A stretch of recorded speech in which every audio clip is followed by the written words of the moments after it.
Well, hello, and thank you for joining us for today's webinar, Delivering a Great Patient Experience Across Generations, Busting Myths about Older Adults, Gen Z, and more. I'm Adam Rubenfire. I'm a content manager at Phreesia, and I'll be moderating today's presentation. Today, we're going to tackle the biggest misconceptions about patients young and old and offer best practices for creating an experience strategy that attracts and retains patients of all ages. And, before we get started, I'd like to quickly share some housekeeping notes. Attendees can submit questions at any time using the Q&A widget on the right-hand side of your screen, and I'll ask as many questions as time allows. In the resource widget, also on the right-hand side of your screen, you'll find a one-page overview of Phreesia, an infographic about Gen Z and preventive care, a white paper about how to create an age-inclusive technology strategy for older adults, and a case study about how a urology practice was able to reach nearly 80% adoption of digital intake among its older patients. Now, if you have any technical difficulties, don't hesitate to reach out to us. We'll try our best to help you. And it's always a frequently asked question that we do get from the audience. This session's being recorded, and you'll receive a link to that recording by the end of the week. So it's always available for you after the webinar. Now, our session today is going to start with a quick introduction of our guest in Phreesia. Next, we're going to share some insights, some data about behavior and preferences among Gen Z and older adults. And next, we'll talk to our panelists about some of the most common myths, the most common misconceptions about these patient populations. And we'll conclude with a Q&A with our panelists. So we encourage you to send in any questions you may have throughout the webinar, and we'll get to as many questions as we have time for. You don't need to wait till that Q&A section at the end. All right, I'm thrilled to introduce our guest for today. Jamie DiFalco is a quality improvement coordinator at Pendleton Community Care, a 7-site FQHC in West Virginia. Shelly Overmier is clinical manager at Allen's Family Practice, a position she has served in for the last 5 years. And Kristin Powers is the practice management implementation specialist at Colorado Physician Partners, and that's a primary care group with 8 facilities in the Denver metro area. We're so glad you're here today. Thanks so much for joining us. Thanks, Adam. Of course. All right. And now just a few brief words about Phreesia before we get started. Phreesia is guided by our mission of creating a better, more engaging healthcare experience. We work with providers, life science companies, and other organizations to help patients take a more active role in their care and drive outcomes that matter. At over 120 million patient visits annually, that's over 1 in 10 visits across the US, our digital platform helps healthcare organizations enhance the patient experience, drive efficiency, and improve healthcare outcomes. We're a publicly traded company on the New York Stock Exchange, and we've been rated #1 on inpatient intake management by the research and insights firm KLAS for 4 years in a row. Our security and privacy efforts are recognized with the industry's top certifications, which you can see on this slide. And if at any point during this webinar, you're curious about how Phreesia can help you personalize the patient experience and engage patients of all ages, please fill out or request a consultation form on the right-hand side of your screen. We'd love to be in touch and talk more. All right, let's get right into our presentation, starting with some data about older adults. So I'm sure you've heard the skepticism. Older adults won't use technology. But Phreesia's own data, along with data from AARP, suggests this might not be true. According to AARP, 70% of adults age 65 and older, they own a smartphone, and 80% of adults age 70 and older have a smartphone that they use daily. This suggests providers shouldn't shy away from engaging patients with these digital tools. Now, let's dive into some specifics from a Phreesia survey conducted last year. 53% of adults aged 65 and older checked in for an appointment online last year, and 68% used their phone to do so. 68% said they'd schedule or reschedule appointments online, and 52% said they would pay their medical bills online if they were given the option. So if you think that your older patients won't use digital tools to manage their healthcare, you may want to reconsider. Now, what about Gen Z? We know they're comfortable with technology, but do they want to see the doctor? Do they want to see a doctor regularly? Do they want to have a relationship with a physician? Well, our own surveys show that Gen Z patients may not be aware that they should be seeing a doctor for routine care, even if they're healthy. These patients, they're definitely thinking about their health, but there's some outreach and education needed with Gen Z to emphasize the importance of preventive care. So it's worth taking note of their communication preferences and behavior so that we can make an effort to engage them. And you're going to hear from some of our panelists today about how they do that.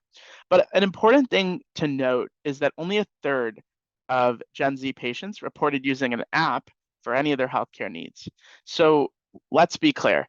Well, one, we know Gen Z is online.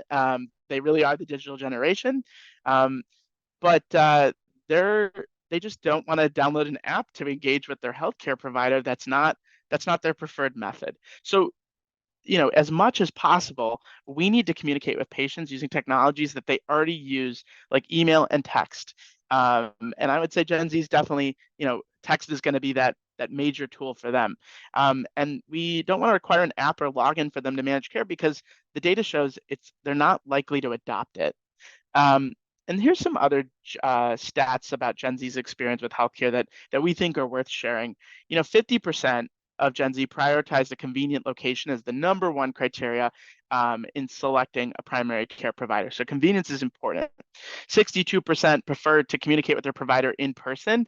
I think that might come as a shock to those of you who might think that Gen Z prefers telehealth, but the survey suggests, and this is a survey, by the way, from Able Partners and Spring Break Collective, really cool survey, interesting title called Gen Z Healthcare Just Hits Different that I actually encourage our audience to check out. It was a really well-designed study. But what I will tell you is 29% also said they didn't get a reminder about preventive screenings or checkups from their doctor's office. So what does this tell us? And that last piece of data, by the way, comes from Phreesia. But this all tells us that Gen Z is interested in seeing you in your office, and they value that in-office experience as long as it's convenient for them. But it also tells us that there's a significant opportunity here to engage Gen Z about preventive care via text or email reminders, and that those reminders, they are likely to be effective in getting them into the office for routine care because they're not getting those messages from providers right now. All right, with that, we're going to get right into some of the common myths that we hear about older adults and Gen Z. And I'm just going to take down our slide deck here so we can see all of our panelists' lovely faces big on the screen. We're going to see what our panelists have to say about these generalizations, where there's truth, and hear their best practices for where we can overcome barriers. Because we'll call these myths, but really what they are, they're generalizations because we're going to find that some of these things are that there's probably an ounce of truth to some of the most common kind of generalizations about Gen Z and older adults, but we can overcome them, and we're going to talk about that today. And so while we're doing this, I encourage the audience, please send in your own thoughts about health behaviors of the various generations we're going to talk about, even generations we don't talk about. I'd love to hear your thoughts. And any questions that you might have for our panelists or Phreesia, please send them over. We're going to get to as many as we have time for. Before we do that, it would just be great to learn a little bit more about our panelists, so we've got some background here. So I'd love it if each of you could share just a little bit about your organization, your facilities, and the patients you serve. Jamie, you're first on my screen. Would you be all right at going first? Absolutely, Adam. You already Awesome. shared a little bit about us. We are a small F2HC group in rural West Virginia. We have 7 practice sites. 4 of those are in schools, and the other 3 are about an hour apart from each other. We see all ages of patients from newborns and up, but our biggest population is patients older than 65. And as a matter of fact, I know I was talking with you about this earlier.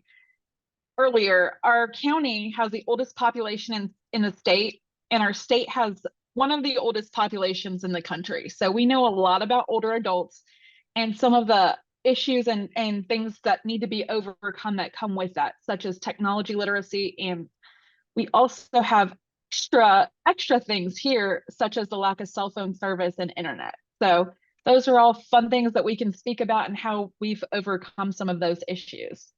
Yeah, it's great. We have a unique perspective here from quite a significantly aged population. So it's going to be fantastic.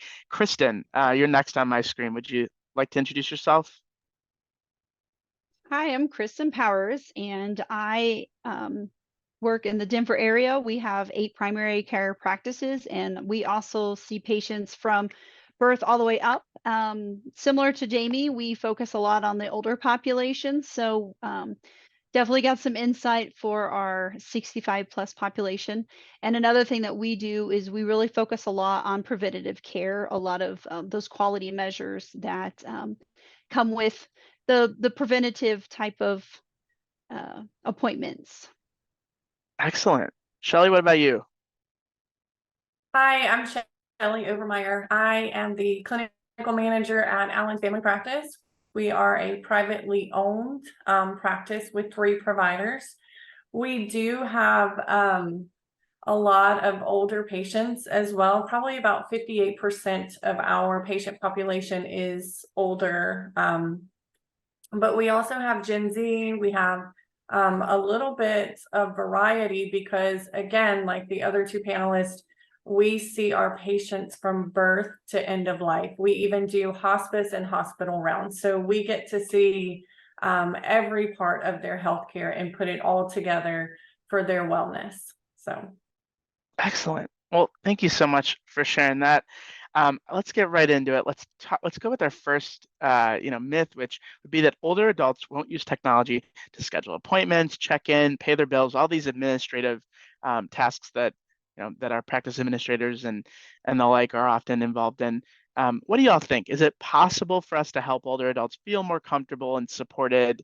What do you think? Let's start with Jamie, since you've got the oldest population. Let's hear what you have to say. Of course. I did hear this misconception a lot from our staff during implementation. We were very concerned about it. And here's a few things that we did to overcome it. So we had a team meeting and we created strategies for all of our age groups, not just our older adults. And we came to it with an open mind. During the go live for every site, we had an employee available, at least one employee available in the waiting room to help patients of any age. So parents with children, older adults, anybody that needed help, we made sure. And at our largest site, we did this for several weeks so that the front desk would have time to get used to the new process and not need to expend extra time helping patients. So what we did was we, instead of assuming that older adults wouldn't be able to use the technology, we showed them how. Some of our patients took off immediately, and others we helped complete the entire check-in the first time. We had one patient that came in, and she was greater than 80. She was smart, older than 80, and at one of our most remote sites. I wouldn't have expected her to have internet access or really understand how to check in. And she took the tablet away, and her husband told me that she spends a lot of time on her iPad at home, and she probably knew how to use the tablet better than I could. So she did great. Some of our adults of any age were reluctant to try, and our implementation team created scripts for us, for our front desk staff, and for the people out in the waiting room to help them understand why we needed to ask the questions. As an FQHC, we ask a lot of demographic questions that we have to report on. Mm-hmm. So we ask a lot more questions than, say, a private practice would ask. But with the script, our front desk staff and the people helping those check in were able to use the same script and give an honest reason why. And then we found that patients, kind of just went along with it.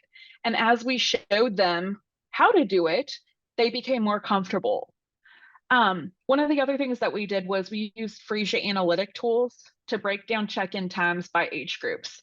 That was very helpful for us to show that, as we were coming into this with an open mind, get that data and say, okay, this isn't taking older adults longer. They're not, even at the very beginning, we were helping. So obviously it was going to be a little faster.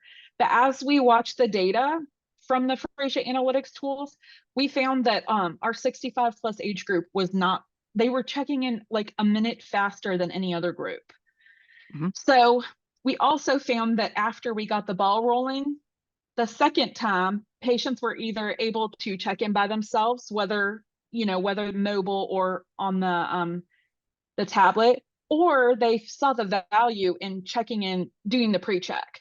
Sure. So it was once we got the ball rolling and understanding that patients could do this, we kind of just kept it going, and it's been going great for us. And I think and thank you for that, Jamie, because I think an important point here is we're not trying to sugarcoat that,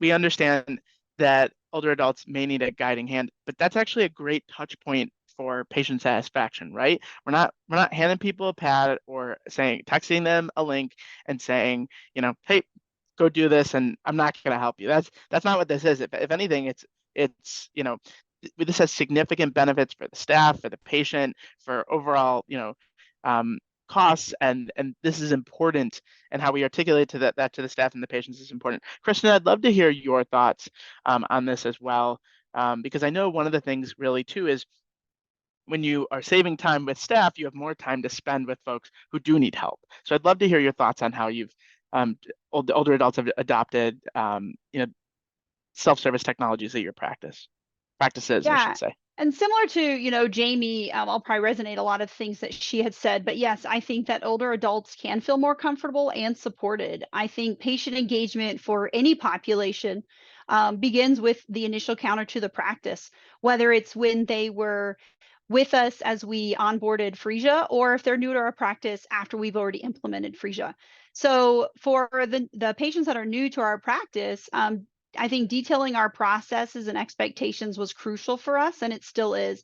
Our staff explains how using the pre-visit it's a win-win for everybody. And we will go over the process, such as asking their preference for text or email, and what the message will look like. Sometimes they want to know, what's the phone number going to look like from the text, or what does the body of the email look like? Because, there's a lot of stuff that's coming and going in technology. And then we want to explain to them how it can expedite their check-in process, less time sitting in the waiting room, more time with their physician. And if a patient is hesitant, we do offer to provide them with the tablet in the office. We actually just initiate the iPad X yesterday, so we're pretty excited for this new feature. In addition to the Phreesia tablets. Yeah. So that's an exciting thing for us. But yeah, our staff is willing and ready to help anyone who needs further assistance. So basically like a concierge service. I think positivity when promoting the process is key. Active listening to our patients regarding their needs, I think their concerns, it demonstrates our staff's caring attitude towards those patients. And while we may not achieve 100% of our patients utilizing Phreesia, that's not our goal. Our goal is to provide the patients with ease and a high level of patient satisfaction during their visits.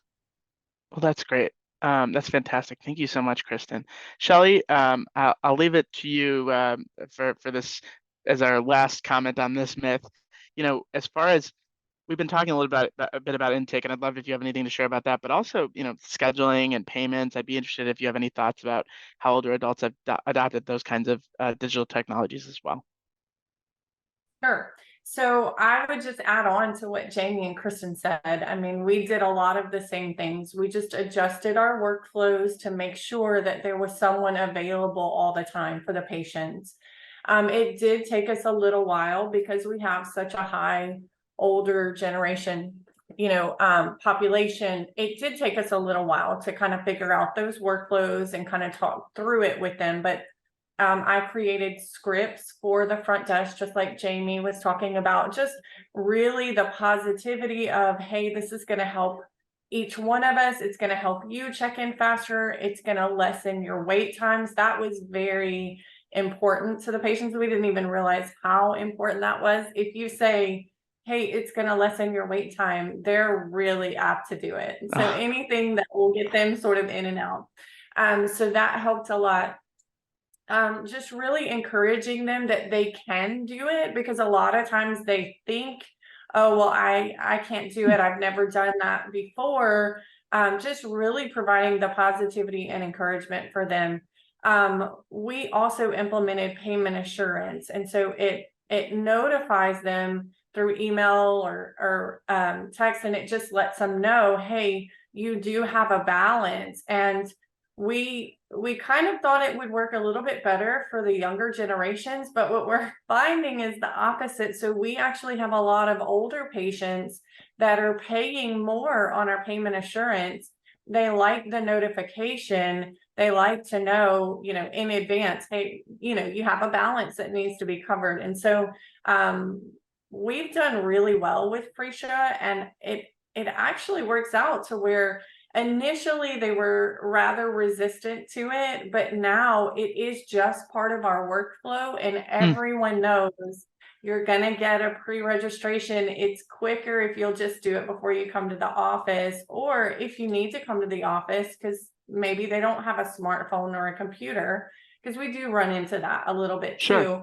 They know that they can come in, they can grab the pad, and then they can just get done. And again, with our analytics, same thing. We were kind of thinking it was going to take a little longer for the older generation to check in, and we're finding that's not true as well. So we're actually busting a lot of myths as well that we had with Phreesia. So I love that. That's really great.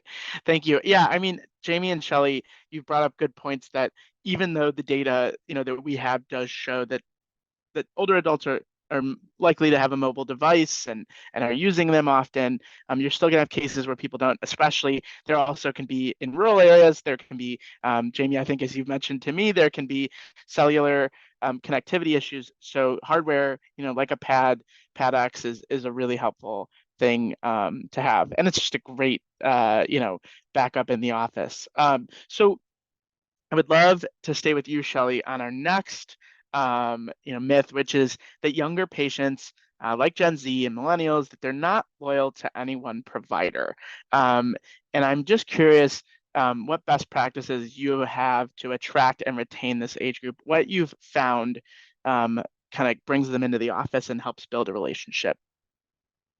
So I think first of all, for us, because we are family practice, we see, and again, we see birth to end of life. So we really get to build long-standing relationships with these patients. And so even from when they're a child, they're coming in, they're very comfortable with the providers and with the staff, and we treat them as if they're, you know, family almost, right? And so that really helps to solidify that relationship that that they have with our office and with our providers and team.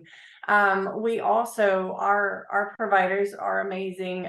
We, like I said, we do have 3 providers, and they're very it's very important to them to listen, to take the time to listen to their patients and hear the things that are important to them. And so we also offer cosmetics. And so that was really big for the younger generation, right? Everybody wants to stay looking young and all of that. And so we've had quite a few things that we've implemented, and we see great success, not only with them coming in and wanting to see the providers, but also staying with our providers. We do have some that still go to walk-in clinics, maybe if we're full or over the weekend, but for the most part, they will always call us and let us know what's going on with their care. And I think it's just because we foster that type of relationship, and we offer the services that they need and that they find important. That's really interesting, Shelly. Yeah, I mean, it's easy to go somewhere where you don't have to make an appointment and you know, and that makes sense. Although frankly, those urgent cares, you know, for a basic appointment may, you know, the copay can be more, you know, there's all kinds of variables there. But one of the things we know from your experience is that, you know, Gen Z cares that their provider's listening to them and wants to see that relationship built. It's not just transactional. So that's a really great point. Kristin, anything to add here? I know you've talked about scheduling a little bit with and younger generations. Yeah, I think a couple things. You know, one thing that was mentioned about this generation going into like an urgent care. One thing we found is it is important to keep same day appointments available, because this population does like to call in sometimes day of and get in. So I think that that's been a win-win for us by keeping those appointment slots. We also utilize Phreesia's appointment hub. We offer links not only in our health campaigns, but also on the website, that if they want to put a request in online. We do find that the younger generation does tend to utilize that. It is utilized by some of our older generations, especially with certain health campaigns like flu and COVID vaccines. But for just your normal office visits, telehealth visits, physicals, a lot of our younger population has done the appointment hub.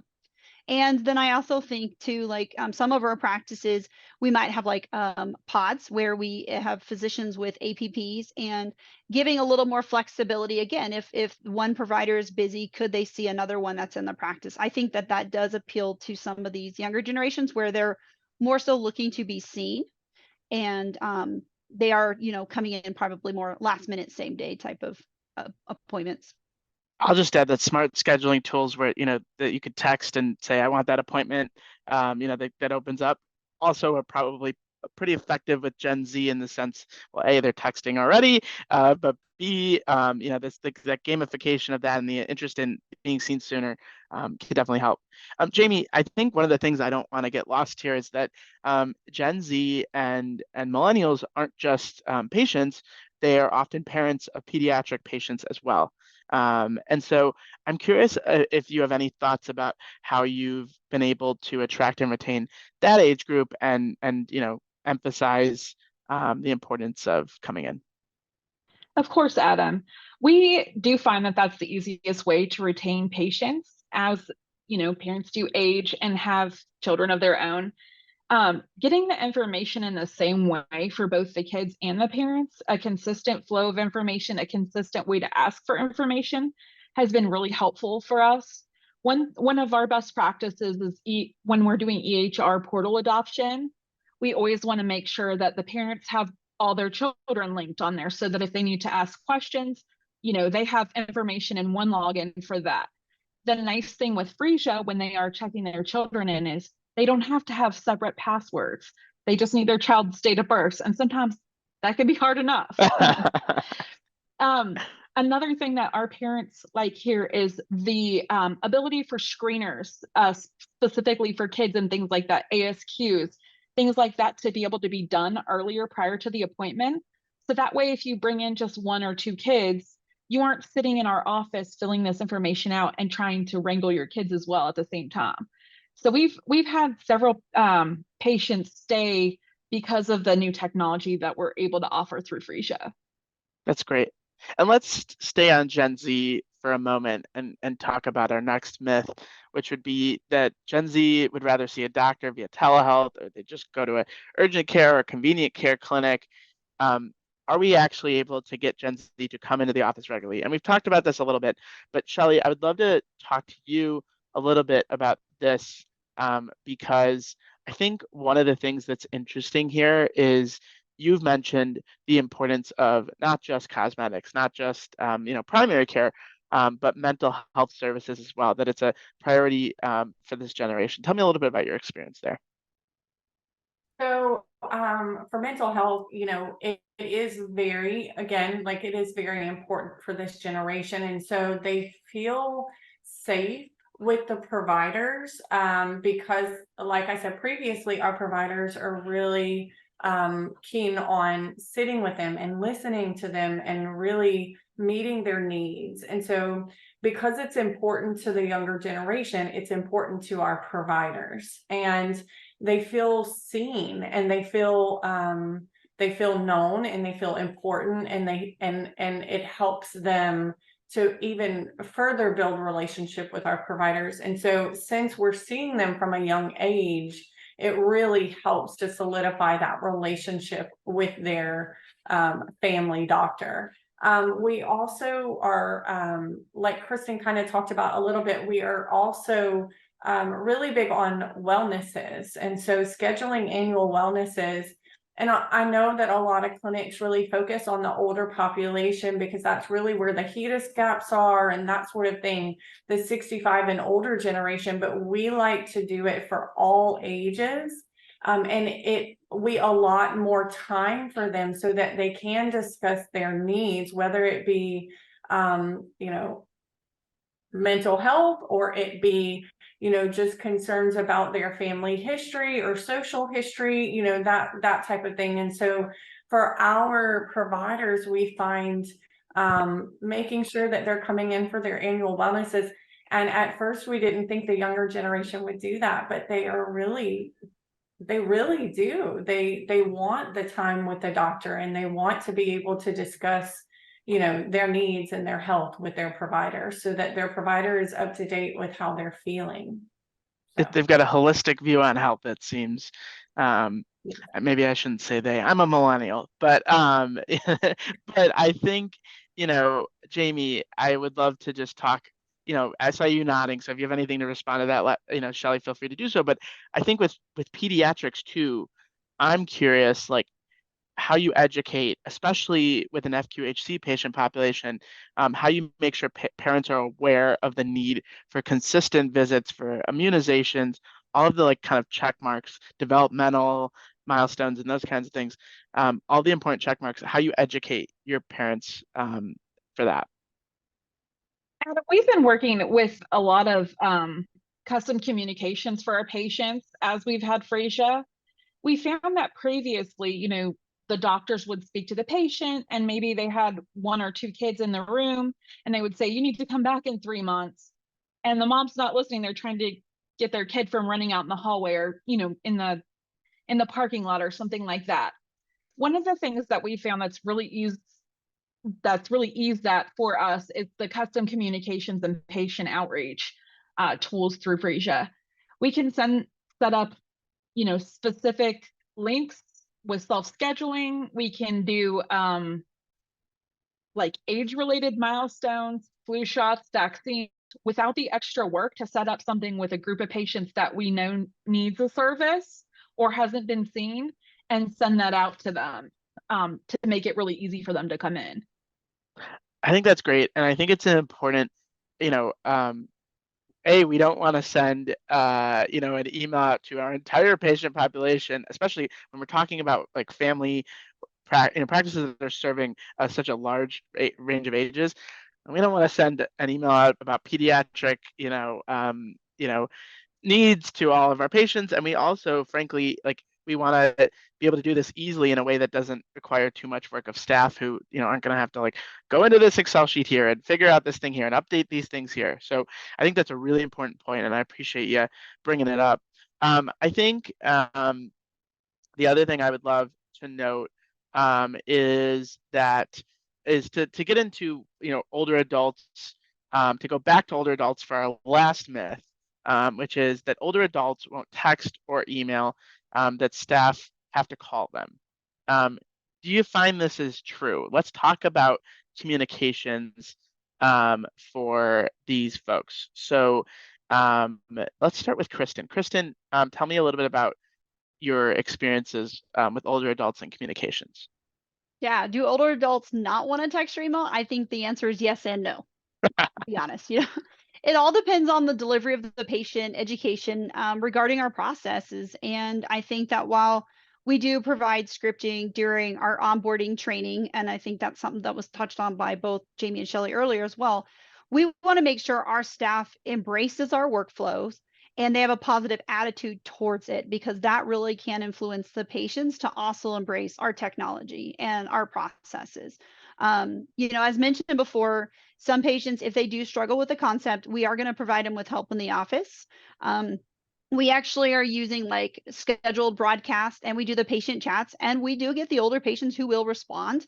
And some of them will respond, but they may respond that they're a little hesitant, and that's okay. We respond back, that's great. We look forward to seeing you in the office, and we're happy to help you with a tablet in the office. And that's usually great. Sometimes they're excited that you're texting them. And I think the older population enjoys using technology, and they're like, oh, great. And if they're new, they might ask us even like, oh, can you provide me directions real quick or something like that. Those things have popped up. But I think, going through the interview process with the patient, and I think Jamie touched on this in the beginning, if you show them how easy it is, it's a great way to encourage the patient to use that technology for future appointments. And yes, there are some patients who live in like rural areas. We have some patients in the mountains. So we do have some limited cell signal that we encounter as well. And a landline might be their best option. So, we do have a few patients that might have a preference for their appointment confirmation to be an actual phone call, which we do actually use Phreesia's voice automated confirmation reminders for those as well. I think the big thing is just understanding the unique needs of our patient demographic. So yes and no, the older adults, some will use text and email and some will be a little more hesitant. And Kristin, one of the things we've talked about too is this generation, unfortunately, is susceptible to scams, to folks trying to take advantage of older adults over email or text, and I think that education has been important for your patient population as well, right?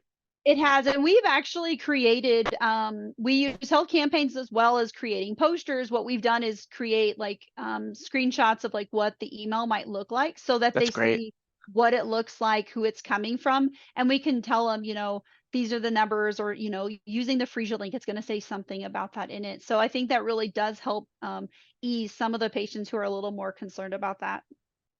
And Shelly, I think one of the things with older adults that's interesting here too is, yeah, we've talked about that older adults can and will use technology, but sometimes, especially with folks who are definite, who are, on the older end of this age group, they may have a caregiver or a loved one who is helping them. Tell me a little bit about the experience with that and how you've worked with those kinds of situations to make sure that you're still getting, intake and scheduling and these kinds of payments completed. Yes, so we do have some patients that have caregivers, children, maybe that care for Right. them and that schedule their appointments, or are really, if the patient doesn't want to do it, a lot of times they'll say, oh, okay, well, that's okay, my daughter will do it, or my son will do it, or whatever. So we just make sure that we have all of that information, and so every communication that we send is really dependent on the patient's preferences. And so if they would prefer that we send it to the daughter, the caregiver, the son, whoever may be caring for that area of their life and their medical needs, it's a lot easier to do that than to battle with them about, well, no, we really need you to do it. We don't want to do that. We don't want to make it cumbersome for them. So we are trying to make it as easy as possible on them. But it hasn't really been our experience that, that the older patients don't want to text or email. More than anything, we find that they really like the emails and the text messages because it reminds them of their appointments and it gives them the opportunity to get in and out. So That's great. And I'll just add that actually applies to in a different way to pediatrics, in the sense of, sometimes the parent or the guardian is not the person bringing the child in, because the parent or the guardian works, but the parent or the guardian could still be completing intake, when you were talking about a self-service, mobile first system, because grandma or the babysitter might be able to bring the child in, might be able to take notes and be there and be present, but they might not have all the information they need to complete intake. And we know that when the information isn't accurate, we can have denials issues and frankly just not a great care experience from a medical history and screening perspective. So I would just add that as an important point there. But thank you so much, Shelly. We've only got a little bit of time left, so audience, we've talked through some of these myths. I've got a few more questions to share. Audience, feel free to keep sending in your questions. If we don't get to your question, again, we'll be sure to follow up.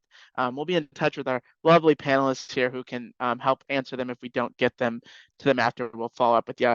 The other thing I would just like to talk about is if there's anything to talk about communications and outreach and encouraging all of these patient populations to seek preventive care. Because I think this, especially for the folks we have here, that's an important, it's an important source of revenue, but frankly, it's an important, source of health for the patients that you serve. So I'm just curious, and Jamie, we can start with you, that I know you've done some health campaigns, you've done some outreach around different things to engage these populations, and make sure not just that you're engaging them, but that they understand the engagement, like from a literacy perspective. Can you talk a little bit about that? Absolutely. I know that Kristin and Shelly have shared a lot of solutions. We've all talked about our different patients. Um, I think the main goal for all of us and all of our practices is to know our patient and meet them where they are. I don't think any specific thing that any of us have talked about is going to work for one practice if you Sure. group them all together. I think the point is to, meet them where they are and make creative solutions. We have a lot of patients that are have technology literacy issues and, frankly, reading literacy issues. So we've been really happy to be able to creatively change wording that people don't understand. We've heard it from the front desk. Oh, people don't know what this question means. We've been able to contact Phreesia and our account rep and get things changed immediately to things that they do understand. And that's so important with diversity wherever you are. Our diversity isn't necessarily racial diversity or things like that. It's age diversity. It is technology diversity in that, what people understand. And it's so nice to be able to, customize the approach for each patient. Absolutely. Absolutely. We have just a couple more minutes, but Kristin, one of the things you've talked to me about is, using a little bit of a different language for wellness and vaccines from older adults for the rest of your patient population. So 65 plus gets a different message than, I guess, 65 under.